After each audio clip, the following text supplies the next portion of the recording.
There are a lot of biblical words that we just fly over and think we know what they mean, but there's so much more richness underneath the surface. And last week we talked about being blessed or to bless, and how not only does it mean things like God blesses us with family or with friends or with a good job or something like that. That's true, but he blesses us in Christ, that we have an eternal blessing, not just a temporary worldly blessing. And in return, we bless God. And bless also means to kneel, it means to praise. And so there's a lot more richness to the word bless that we talked about last week. Well, this week we're in Ephesians 1, verse 7.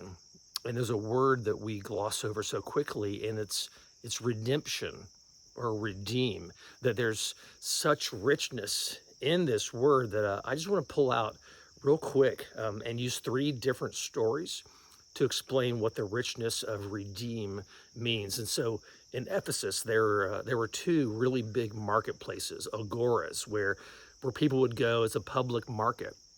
And oftentimes at night, women would go and because their husbands didn't want the baby or something like that, women would go and they would abandon their infants.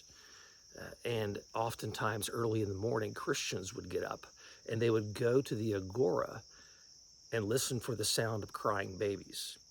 And they would adopt those babies. They would bring them home. They would rescue them, or they would redeem them and bring them and make them part of their family. Another thing happened in the agora as well, and that's where what we call slave trading. It's a completely different kind of slave trading than we're used to. What slave trading was someone who got themselves in serious financial trouble that they cannot possibly get out. And so they would go into the marketplace and they would tell people, like, if you pay off my massive debt, I will work for you until that debt is eventually paid off. And so you would essentially have to be that person's servant for a long, long time. And a redeemer would come in and pay that person's debt, saying that this guy that is your servant for the rest of his life because you paid off his debt, I will pay you what he owed, and then he can come home with me. And so it's a messy business. There's not really much in it for the redeemer, but just love and doing something for the person. And finally, there's a third story that's Ruth and Boaz. And this is where Ruth is destitute. Her husband has died. She's a Moabite, so she's a foreigner, and she lives off of scraps. And there's no way she can make ends meet.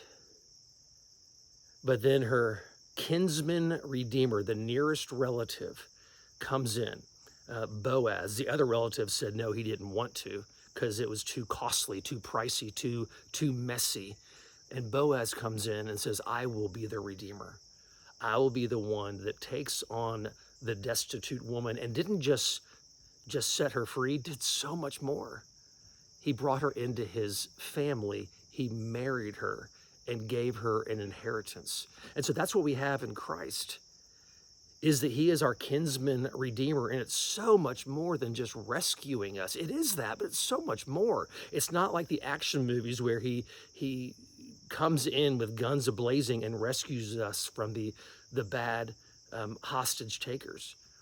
He pays the debt. He comes in and redeems us. And Ephesians 1:7 says not just pays the debt, it's by his blood, because the debt is death. The debt is our blood. And he lavishes his grace and mercy upon us by paying the greatest debt that we could ever possibly fathom.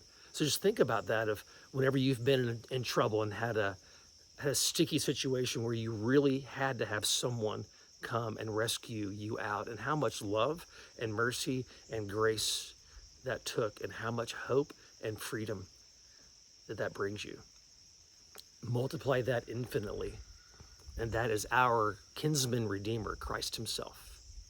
Amen.